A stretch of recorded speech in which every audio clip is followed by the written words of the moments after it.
Good morning, good afternoon, good evening, wherever you are. I'm Reverend Jerry Troyer from the affiliated New Thought Network, and I'd like to welcome you to our October speaker series conversation with Mary Reed. Those of you that attended the conference know we had a wonderful time.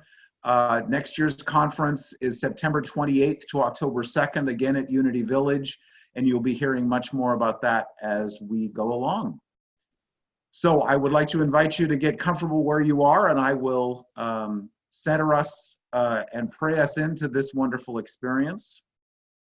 So just take a deep breath if you would like, releasing thoughts of what happened earlier today, later today, or tomorrow, so we can just be in the lusciousness of this present moment.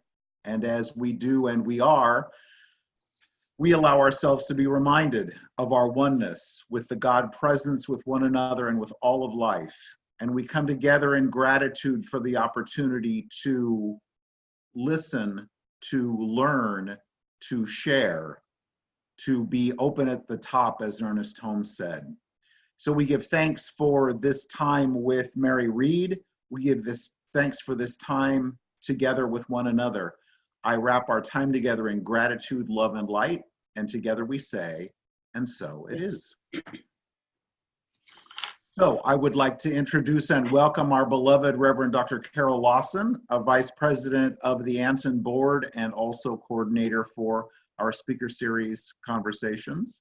Reverend Dr. Carol, happy Halloween, and it's all happy Halloween. And I'm excited to introduce to our New Thought community this beautiful being of light. I think my friend, and in the space that she occupies, dear friend of everyone, Mary Reed. I have bits and pieces of a biography to at least introduce you. You may not be familiar with her. 18 years ago, it says, Mary Reed, who was an agnostic healthcare executive based in Washington, D.C., began an uncontrollable metaphysical journey back through humanity's entire evolution. This was over 11 years, I guess, of very profound and very involuntary visions and insights into divine realms and all of these things that she didn't have any experience with, any understanding of, any interest in. I think I'm speaking correctly. And these things just happened to her. After she finally sorted it out and found some people who didn't think she was crazy, she ended up going to India and surrendering all of her life there for a new life, where she spent time in a very remote Buddhist nunnery in India. And then she wrote a book called The Unwitting Mystic, an evolution of the message of love, which I invite you all to find and get, perhaps on her website or Amazon, or it's a absolutely incredible, beautiful book, short chapters that can be like meditations every morning of her life and her experiences there, from the middle of her experiences with all these mystical awakenings, not having any idea what was going on. I remember part of it when somebody suggested she go to India, and they ended up getting you in touch with one of the teachers of the Dalai Lama, who said what was happening was you were having experiences that, people spent their whole lives trying to attain, and that you didn't have the context to know what was going on. So we're here to open, to help be part of the context and the container that you can speak into, and just kind of guide us and tell us what's going on now in your life, and what's the important message for us now. Okay. Well, first of all, can everybody hear me okay? Yep. Yep, good. It's lovely to be here. I adore Carol. Carol first invited me to Center for Conscious Living 2016 during my big tour then. And we were fast friends then, and we've been friends ever since. So I've been back there several times. I have to confess that I don't know anything about the New Thought folks because I don't know anything about any of the spiritual frameworks, religion of any kind, and stuff like that. I don't have a theological background, and I haven't kept up with evolving trends. As Carol mentioned, I was an agnostic, and I never had big questions about life. I wasn't interested in religion. When I was growing up, I wanted to be a backup dancer for Michael Jackson. This whole spiritual thing was never on my radar screen. So I grew up to be, what I thought we're supposed to be, which is kind and compassionate and do good and interesting work in the world. And so I did that as a healthcare executive based in DC. And to give you an idea of how wildly knocked out of my sort of successful normal world I was when these mystical experiences started happening 18 years ago, I'll give you sort of my classic summary of my first metaphysical event, which was December of 2000. I think it was December 16th, 2000. I went into the body and being of Jesus on the cross at the moment of crucifixion. And in the moment where I realized where and in whom I was, suddenly I just knew everything about humanity's evolution. I re-experienced all of the nuances of how we have been evolving over time. And in that experience, I saw what caused that moment, the crucifixion moment. And it wasn't what my grandmother told me, that there had been betrayal by a disciple and some people in power who felt threatened by Jesus. In my experience, what caused that crucifixion moment was the momentum of a mindset. These ideologies of fear and conflict that had taken ages to cultivate and perpetuate and deeply entrench. And those ideologies of fear and conflict had thrived in the moralizing, domineering leaders ruling religion and politics, and in the subservient masses that believed they were at their mercy. And so I watched all of that momentum come to a head in the crucifixion and then continue on in different ways. And in that experience, as the body of Jesus dies and rises up and is now watching over everything, I watched the evolution of Christianity from that point forward to current day. And I watch all the exploitations of Christ's death. I see kings and cardinals and bishops everywhere carving out dominions in Christ's name, century after century after century. And I watch death and destruction, and most of all, domination, again and again and again.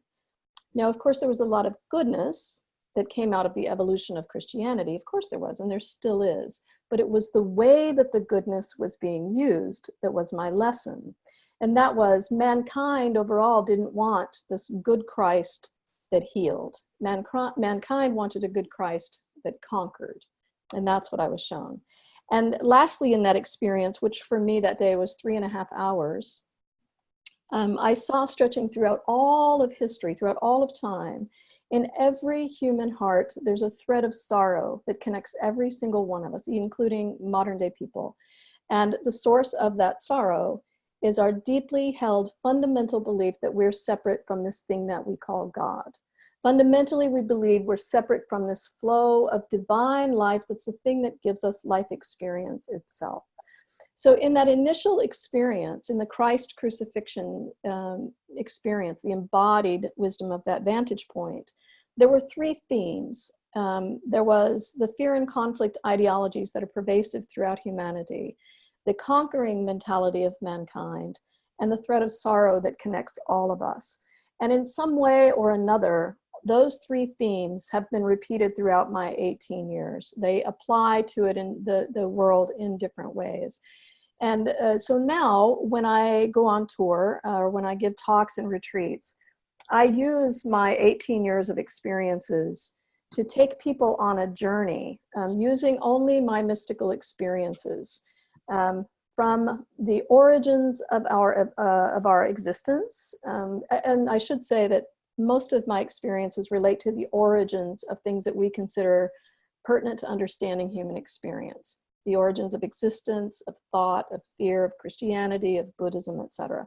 So I use those experiences to take people on a deeply profound journey from where we start in a unitive consciousness, how we begin to explore what the fundamentals of the mechanism of creation are, and how we came into a separation consciousness and got stuck in this loop of suffering.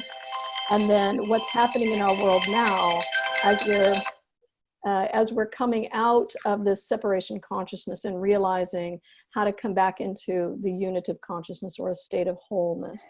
So that's the experience that I take people on. And all I'm doing in those talks and retreats is speaking into the place within each of the participants who already hold this exact same wisdom. Everybody holds this same wisdom within them. They just have it in different words and different ways. So in my experience, it's usually a deeply profound impact in the moment. And then things start really, there's a lot of awakening that happens from those experiences. So that's kind of the broad brush overview of my experiences. And you can see why I don't really search out a lot of information about religious doctrine, religious perspectives, because my filter is very clear. I don't have any kind of background. I don't have any filters that will distract or disturb what comes in. And so that's the overview of my experiences and my work. And it's precisely why I'm so thrilled that you're here with us, Mary, because it isn't to teach us about New Thought or even to talk about it at all, but because we also believe that God is love and that love is everywhere. You have important insights about how we can be in the world as love. And that's something that's important to all of us. Thank you for phrasing it that way. Because originally when I wrote my book, which was in 2014, as you might imagine, when you're having that kind of weighty, profound kinds of experiences, that's a ton of shit to hold inside of your body and your psyche. And this world looks quite insane compared to that. So I was having this big executive life, and I have all of that very simple, deeply, profoundly, purely loving backdrop to this. And so this was quite difficult. So I constantly was seeking help and trying to get somebody to help me figure out why this is happening, how to talk about it, most of all, what to do with it, and things like that. So there was a constant need for me to express. But as some people refer to these mystical realms as the realms beyond words, and that was my experience. I couldn't find the words to even begin to talk about the magnificent scale of everything that I was experiencing. So there was a constant desire for me to try to, first of all, get things out of my system, but also to convey the things that I was understanding. So I kept trying to write this book periodically over the years, and nothing was happening. And it wasn't until I was finally in the nunnery, which started in 2011 following a serious suicide attempt. And in 2014, when I released that book, the only thing that I knew how to talk about at that time was simply what happened. And that's what the stories of the book about, is the journey of this is exactly what's happening in my life in this moment. This is all that I'm carrying. And so when I first started coming out publicly as a mystic, that's what I would talk about. I would just tell my story. These are the things that happened to me. And what happens when I tell those stories and I just give the honest recounts of my mystical experiences, people tend to relate to those or resonate with those because it's a truth that's being recognized within them as well. And so it's only been in the last few years, and actually it was starting in that 2016 tour, where I've begun to be able to talk about the application of that wisdom in our world today and how it applies to all of this fracturing and chaos that's been going on, particularly since around 2016. So that's what I do now, is talk about the application of that and what love really is in that application. And that was the first talk that I gave at your center. Mm. Yes, you just, before we started, Mary said that she'd put the talk that she gave here at the Center for Conscious Living in Southern New Jersey on her YouTube site, and there, 8,000 people or something have listened to it. So it's beautiful. Please feel free to look up Mary Reed and What Love Really Is. Yeah, and actually that talk is a really good example of how I convey an experience and what happens in the power of the truth, just telling the sort of authentic, embodied perspective. And that's how the journeys and my workshops and retreats go as well. So I'm just looking here, when you say some of the experiences you talked about, Jesus on the crucifix, the mind of Buddha at his first moment of enlightenment, Mm-hmm. or all of the things about the evolution of humankind, are the experiences that you had and weave into both this book and the things that you share. Mm-hmm.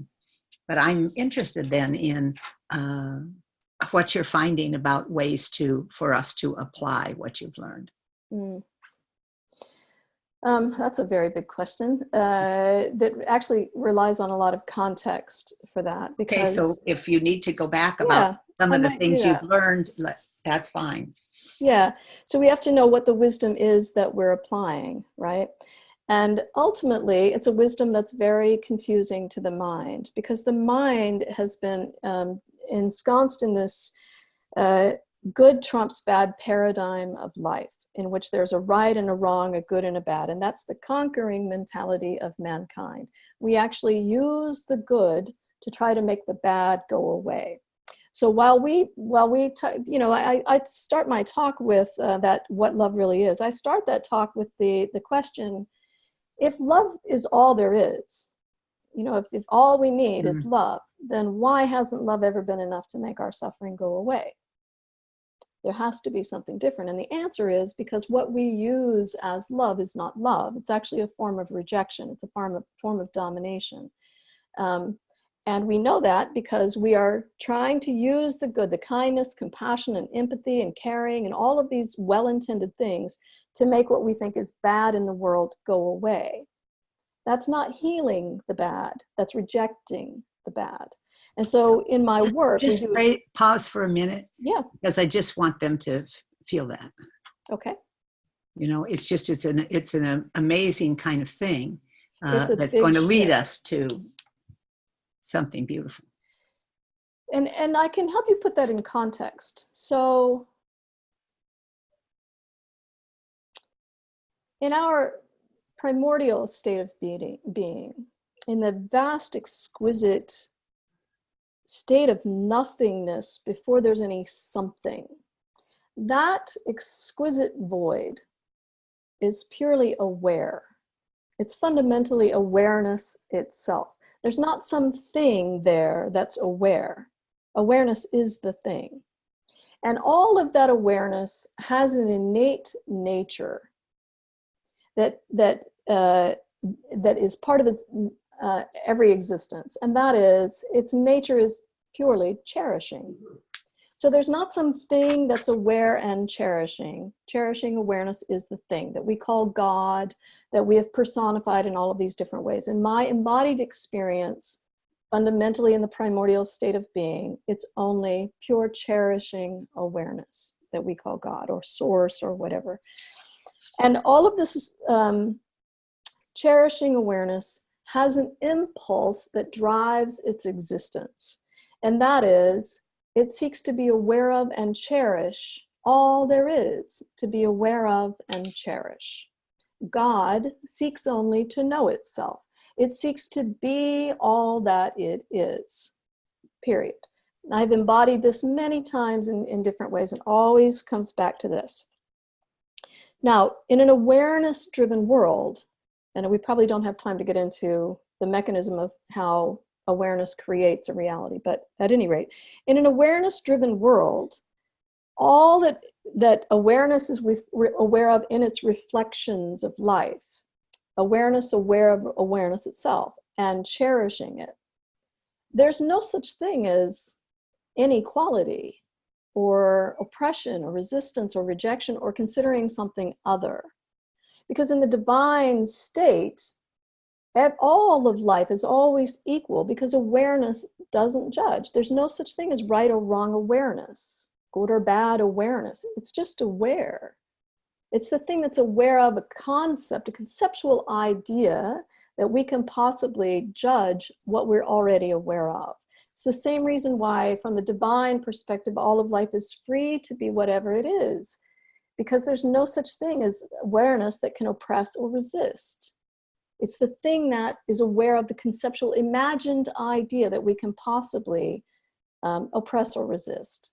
And since it's all awareness, aware of its own reflections, there's no such thing as rejecting what you're already aware of. It's too late. You're already aware, right?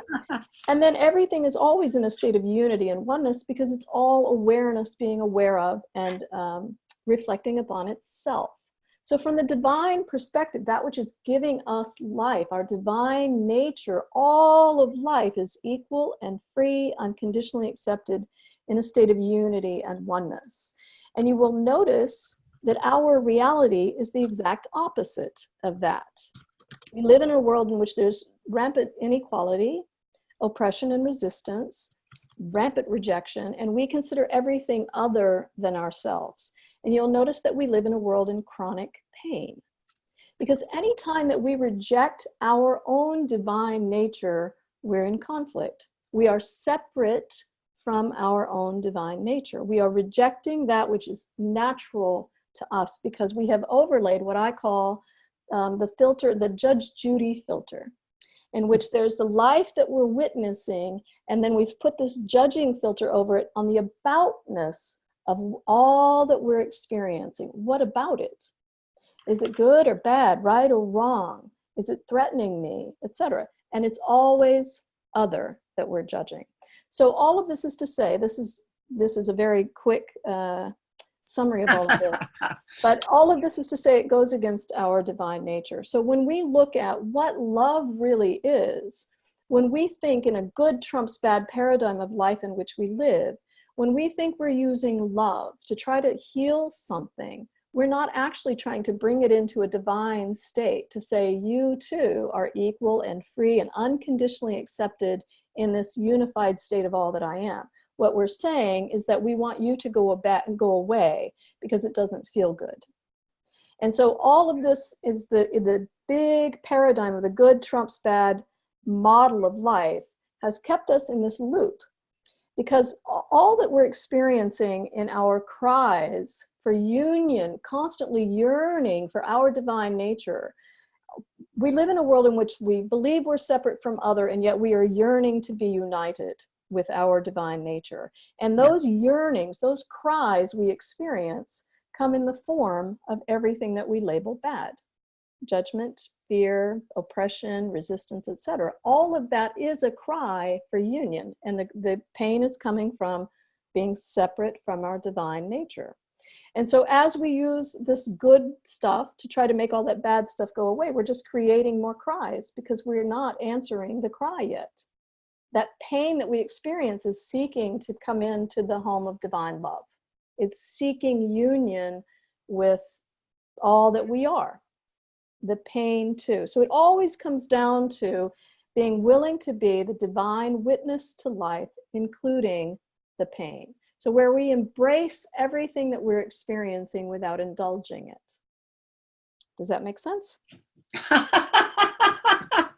You see how big this is. You see why this is not an easy thing to summarize, and you can see why it takes a day-long retreat to take everybody through those stages, because it's a huge mind shift, especially in today's times where we look around and find many, many things that we like to reject.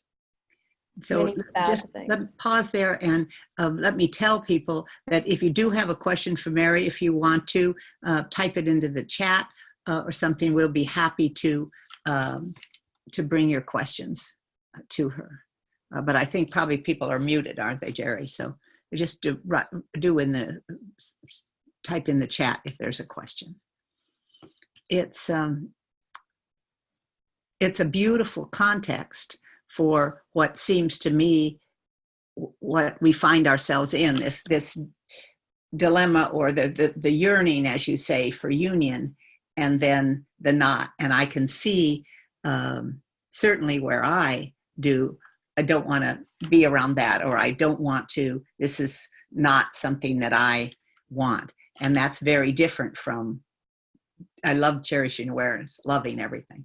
You know, I can give you a very simple analogy to understand what happens in the world, and even what's happening in our world now, how it applies to that ability to bring everything into a state of divine love, and the impact that it has, and especially how each of us individually can do this, and how it relates to what love really is. So if our divine nature, if we can agree that our divine nature is one that is the divine witness, to see from that divine lens, actually without any lenses, just all that is, that life is equal and free and unconditionally accepted in a state of unity and oneness. We can see in our world, even everybody on this call, our lifetime, but certainly in the last century or two, we can see that we've been undergoing this incredible transformation at lightning speed relative to what we've been for eons.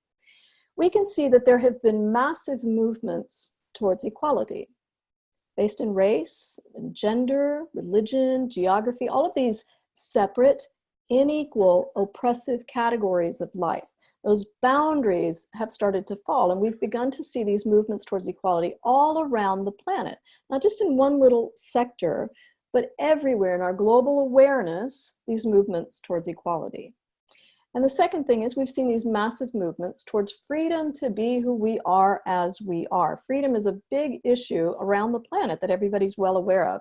And we see it in race and religion and gender. Look at the transgendered movements today, gay and lesbian movements. There's a lot of expression on and movement towards freedom to be who we are as we are. Again, all around the planet. And these movements, these teachings towards unconditional acceptance of what is in this present moment. Entire industries have been built around this now, the power of now. And then, of course, the teachings of oneness and unity. This is a global, worldwide movement. Again, in the same exact time frames, all four of these things. All four of these are the qualities of divine love rising up in our global awareness: equality, freedom, unconditional acceptance, and unity or oneness. And I will tell you how this is happening metaphysically and how it relates to conflict. I said when we reject our divine nature, we're immediately in conflict. Now, Carol, may I use you as an example, please? Yes, as long Okay. as, yes. In fact, any way you're going to use it. I was going to put a okay if, but okay. There's the conditional example. Yep. I saw it come through. There we go. All right. So let's say that Carol and I have a conflict. So what conflict looks like, conflict energy looks like metaphysically, it looks like a knotted thread. It looks exactly like a thread that's been tangled up. You can imagine a vibration wave that's got a knot in it, a pattern that's got a knot in it, so that it can't vibrate. So Carol and I have just wound this tangled thread around each other, and we're just knotting it up more and more. And so we walk around in our blame and victimhood and anger and resentment, just pushing and pulling and knotting it up further and further. And I'm on my end of the world, taking little subsidiary threads, and I'm wrapping it around everybody that I'm talking to about how awful Carol has been in this situation. And it wasn't my fault. I don't understand what she's doing. How could this happen? And Carol's on her end doing exactly the same thing. Little subsidiary threads. Better believe it. Knotting it up around everybody there. Now, I have my posse, Carol's got her posse, and we're all wound up in this magnificent mess of entangled conflict energy. From a planetary perspective, this is what our history looks like. And we can all feel that. We know that we've been wound up in these massive tangles of conflict energy within and between us. And as you can imagine, that can't vibrate very high. We've been stuck in conflict ideologies.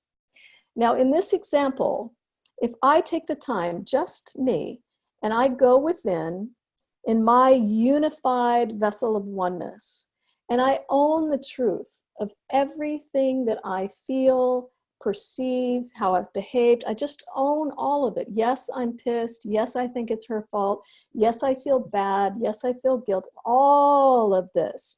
as I follow that thread to just embrace the truth, I'm not indulging anything, I'm just owning the truth of it. As I follow that thread of yes, I am this, yes, I am this, I will come down to recognize the pain that I've been trying to reject in this situation. Whether I perceive that pain ultimately as Carol's or mine, it doesn't matter. I'm perceiving it within me. So when I allow that pain too into this divine field of letting everything be equal and free, unconditionally accepted in this unified state of oneness, what happens then to those knots in that thread is that everything just opens up, because now I'm not in conflict. Now I am owning my divine nature. Everything is included in this state of divine field, this divine field. And so as that happens, those knots untangle, the thread just drops away. Now I have no more entanglement around me. And there is just this flow of divine love coming from me. And so as I have no more entanglements on this end, and there's just a flow coming from me, now Carol has nothing to push and pull against on her end. So her end of the thread is going to begin to open up and fall away. And now it's falling away from all of the people that I was wound around over here. It's going to fall away from all of the people that Carol were wound around. And now we're all in this beautiful flow of divine love, all because I did my work. And from a planetary perspective, this is what's been happening. More and more individuals have been going in, getting aligned with their divine nature, owning the truth and allowing everything to be in this divine state. And as we've done that, we've opened up these channels that have rippled out more and more and more out into the collective, until in our global awareness, we are seeing the qualities of divine love rising up for everyone to be aware of. And as that's happened, it's created a pull from deep within humanity's history of all of this ancient pain that we have always been trying to reject. That pain too has risen up now to be included in this healing. And that's why our world looks so magnificently crazy and insane and fractured and chaotic, because it is. Because that pain is up here with all of this to be included in this healing at this time. And now we know that the key is we have to respond to that pain differently than we ever have before. Does that make sense? Yes, it makes great sense. I'm reluctant to even talk into it because it feels like it just needs to float out. So let's let it float. Just let the thread unravel, you know. While we're sitting in this, I'll expand a little bit on this idea of embracing what we feel versus indulging it, particularly as it relates to fear, because I speak about what got us into a separation consciousness, the origins of separation consciousness, and it has to do with the pattern of fear when we were exploring all there is to be aware of and what happened with that. And so helping people identify how deeply ingrained in fear their life is. So I like to use fear as the thing that we can see when we're embracing it versus when we're indulging it. In the Himalayas, where I lived, about an hour down the mountain range is where they have the World Paragliding Championships. And I've been there. I've been paragliding in that area. And I don't know if you've ever been, but the way that works is you're up in the Himalayas, you're on a beautiful peak, and you have an Indian guy strapped to your back. And then that Indian guy has a parachute strapped to his back. And the two of you just take off running and you leap off a cliff. And then you just hope that that parachute catches. Now, embracing your fear is the thing that lets you run off that cliff yelling, woo, with exhilaration, knowing all the risks, but still trusting that A, you're on an adventure, and B, that parachute's going to open. Indulging your fear is the thing that won't let you run off the cliff.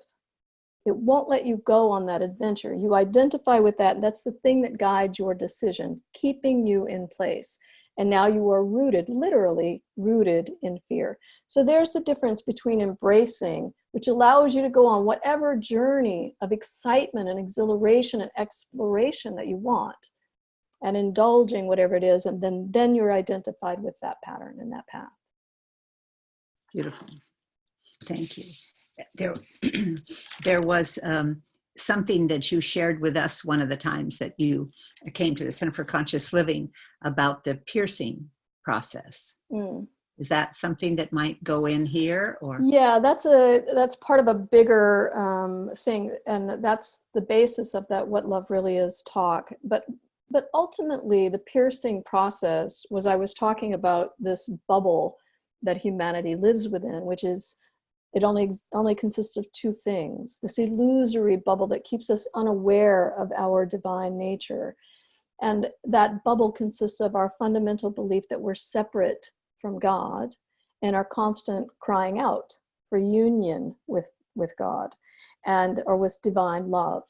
And within that illusion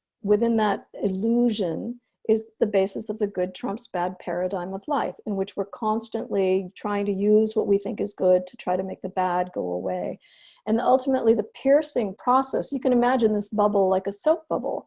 So if you just pierce the boundaries of that bubble, then the essence of the emptiness that it contained is absorbed in all of the divine energies that are naturally all here and around it.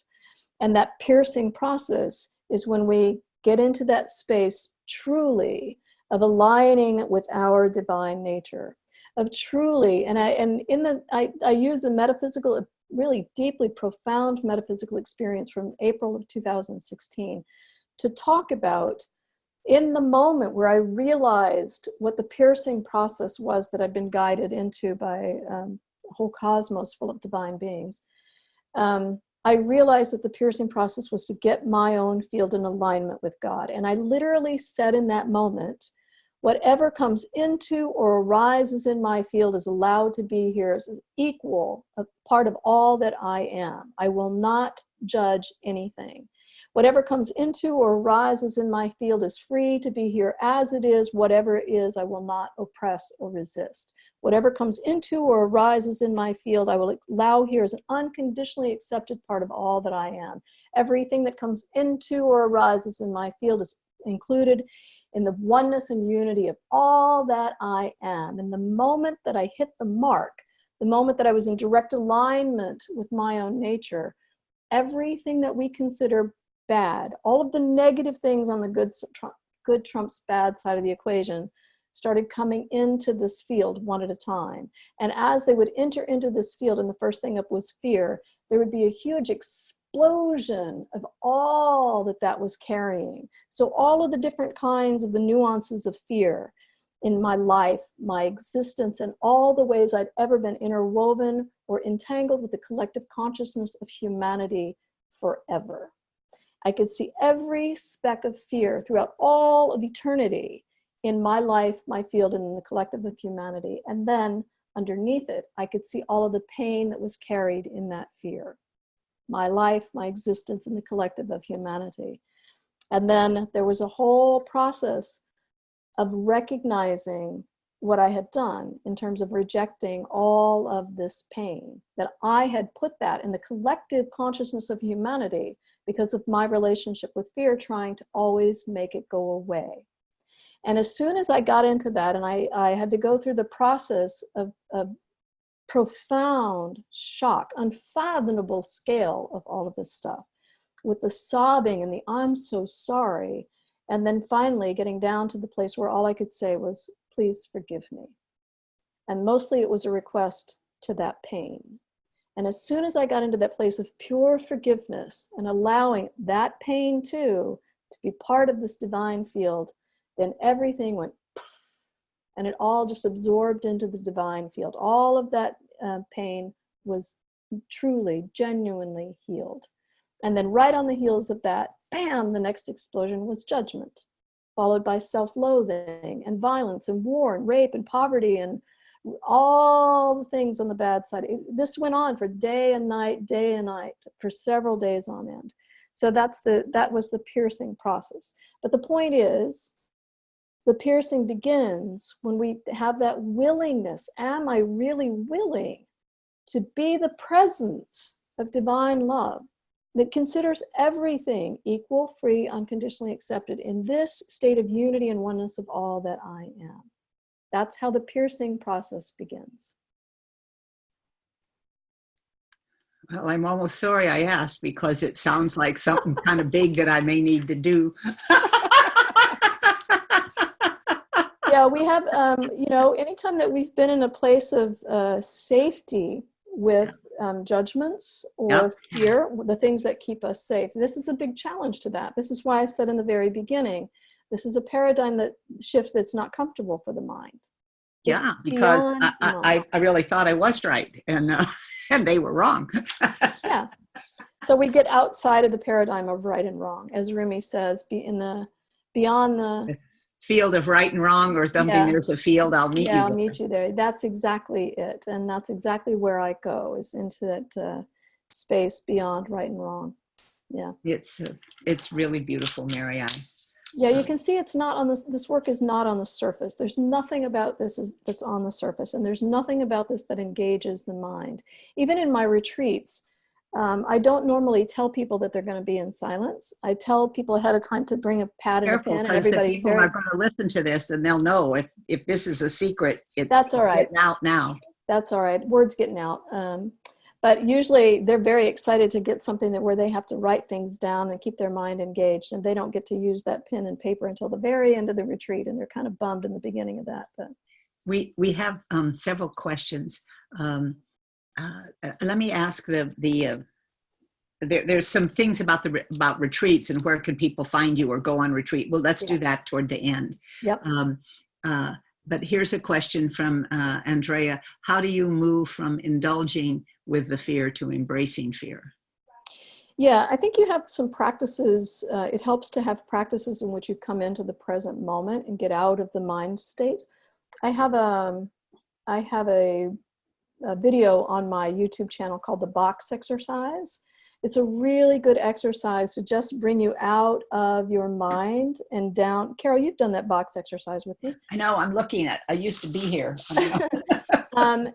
I said earlier that when we're looking through that Judge Judy filter at all that's going on in life, we're judging the aboutness of experience. We're not just engaged and allowing the experience. We're judging the experience and the aboutness of that. And so in our self-identity, all of the things that we carry in our mind is always the aboutness of me or my life. And so in the box exercise, I help people recognize the scale, the weighty, exhausting scale of all that we carry in our mind that's trying to conquer the world, that's trying to overcome all of these issues in the world. And this box exercise helps you come out of that and down to just in the state of awareness, and take a break from all of that and allow yourself to really feel what that is. Allow the body memory to feel into that space. So having those kinds of exercises where we can get at least far enough away where we can finally see where it is that we're starting to indulge, etc. Because if we're in the middle of it, we can't recognize that. So we have to have some practices that bring us a step back so we can begin to see things objectively within ourselves. Let me read John's question and see whether it still applies to. So I have a question about embracing fear.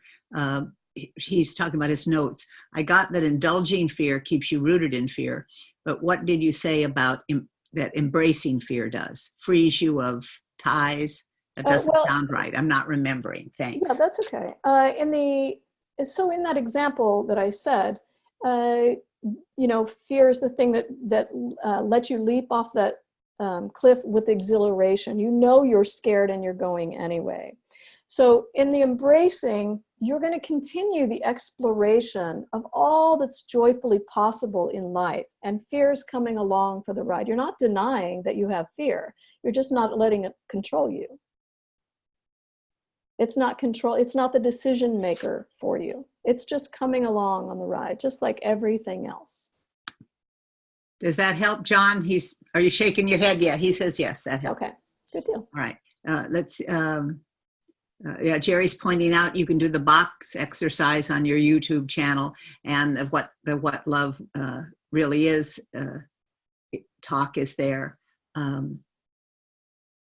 That What Love Really is a very moving video if you have time. Yeah. Then the other questions are, do you have events or retreats coming up? Is there a retreat where you're speaking, or how could people spend more time with you, I think is what they're asking. Yeah, so I should mention that I just moved back to the States this winter. So when I was living in India, after I wrote my book, every monsoon season I would leave and come tour in the United States or England or France or wherever. And I would, that's how I met Carol, was going on the tour from city to city. And last November, I was in Los Angeles, and I was a couple of days away from ending my tour, and I wasn't feeling called back to India. So I felt like it was time now for me to come in and start integrating all of that work now into sort of day-to-day life. So I just moved back in over the winter. I just got my first little apartment in April. And so I'm still figuring out how I want to sort of come out now full-time in the world. And so I've been doing events periodically. I just did a couple of events in New England, a couple of retreats, and 2 retreats and 2 satsangs there. And I was in Dallas in August and Texas earlier this year. I've got events coming up in Philadelphia area, February 8th and 9th. At the Center for Conscious Living in Morristown, New Jersey, right across from Philadelphia. And she's going to speak at Sunday service on the 9th. And then she has the Philadelphia Women. The Center for Contemporary Mysticism in Philadelphia. And then I'm going to be in South Texas, the Austin and San Antonio area in March. I have about 8 days of events coming up down there. We're still working all of that out. I'm going to be back up in New England in June and for more retreats and satsangs. Now, previously, I've only done 1-day retreats. They're sort of a basic taking everybody on a journey. But just a couple of weeks ago, I offered my first advanced retreat.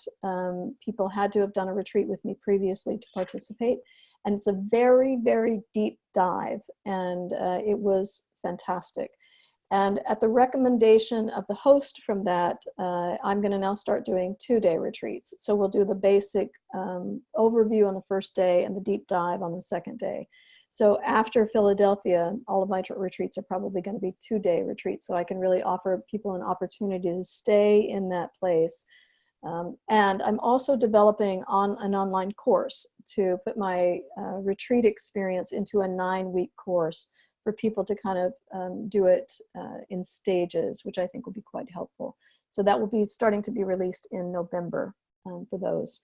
And so they can look at your website, which we want to say, which is unwittingmystic.com. Yep, the title of the book.com, which, by the way, my book is also being made into a feature film.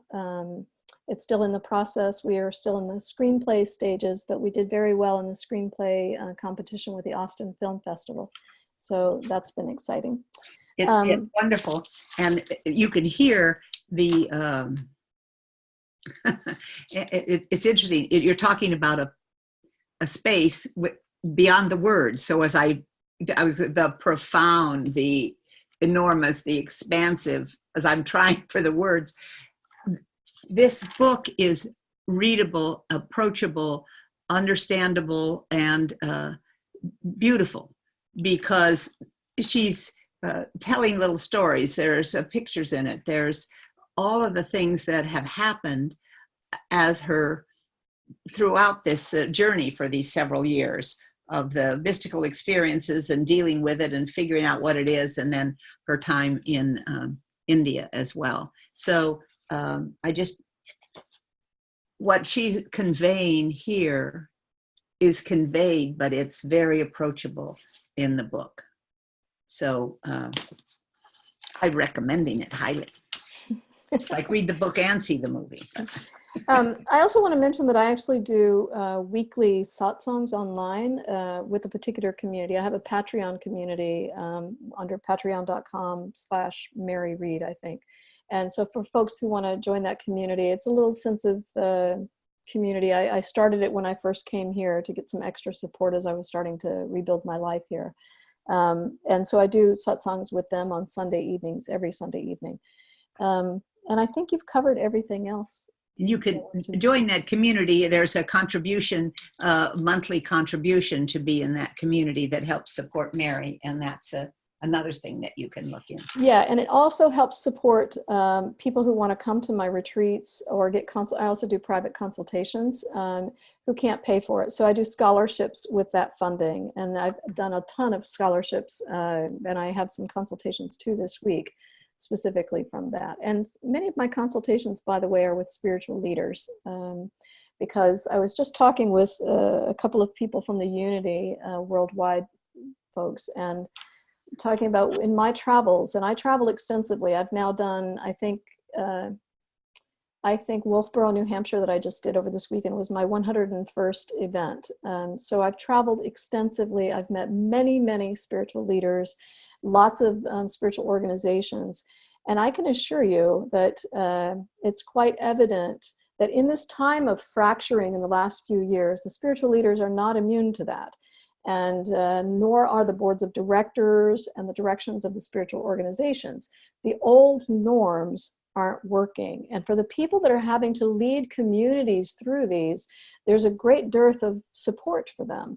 So I've been talking about ways to provide support for spiritual leaders through this time who can't really find it in their own communities necessarily. So feel free to reach out if you'd like to talk with me about some of those options.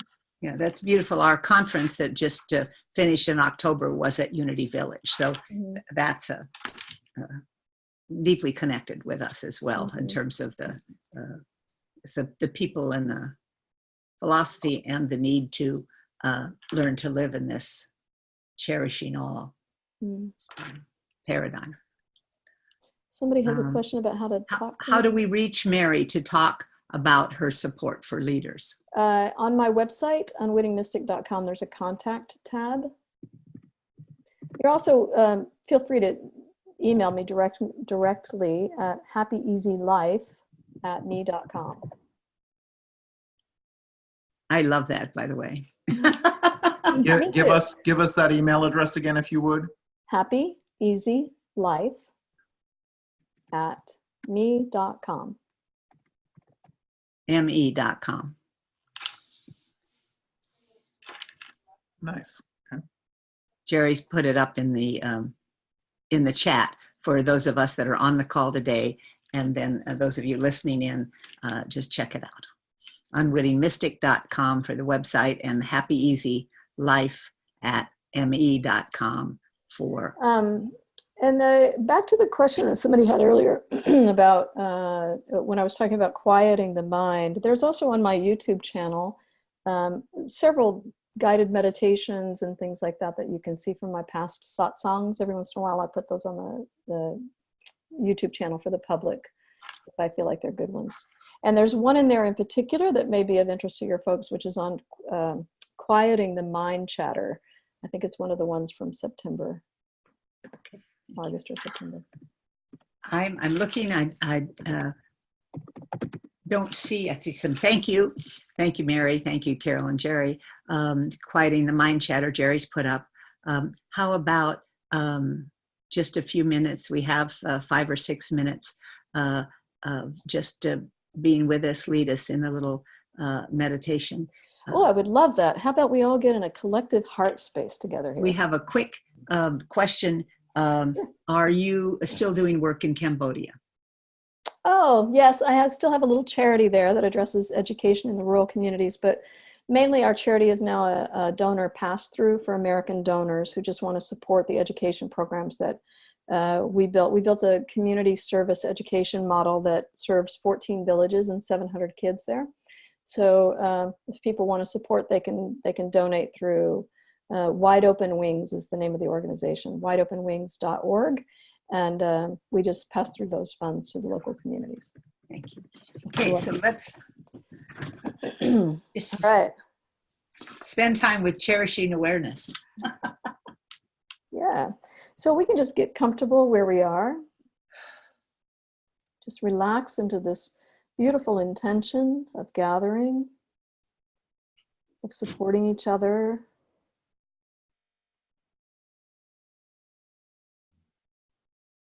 Become aware of everything in your own surroundings, everything that you can hear, and the qualities of those sounds.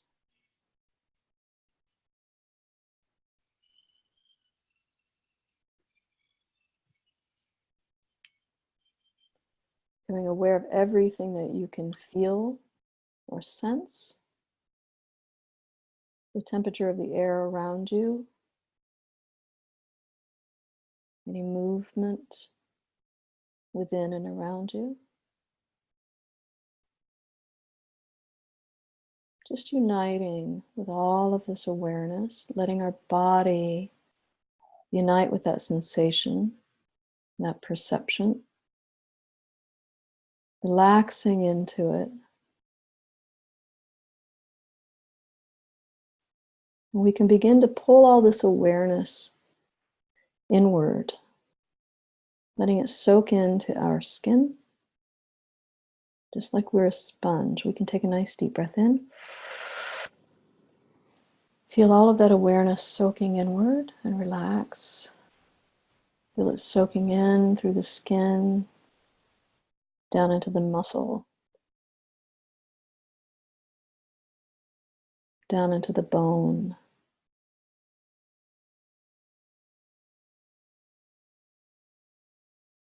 Feel every speck of awareness circulating through the body.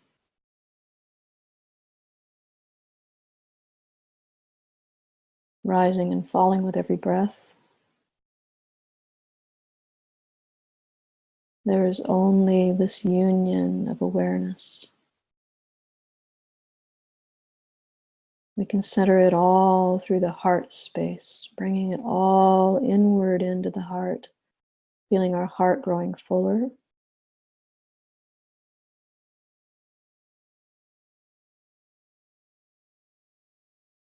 Feeling it ebb and flow with every breath, every pulse of the heart.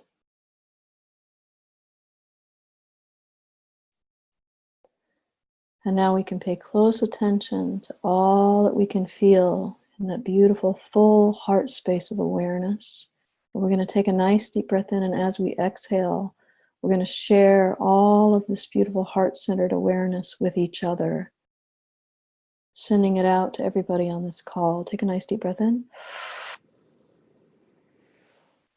Feel into that beautiful heart space, and now just share this with everybody on this call.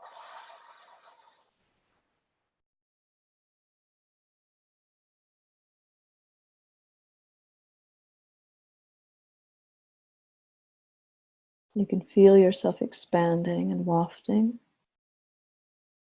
You can feel into this collective energy together. Really leaning into the nuances of it. Take another nice deep breath in. And let's go deeper with this awareness with each other.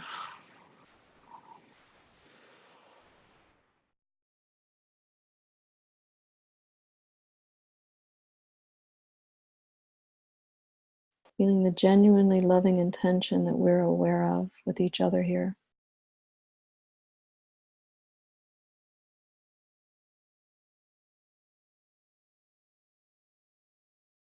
Giving thanks for this opportunity, for this intersection of life, this moment in which we've all arrived right here together for the benefit of all beings.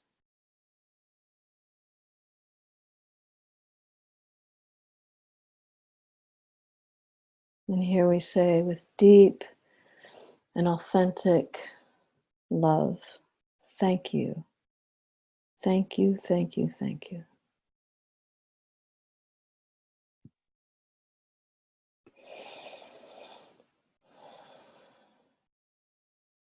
wiggle your toes and your fingers.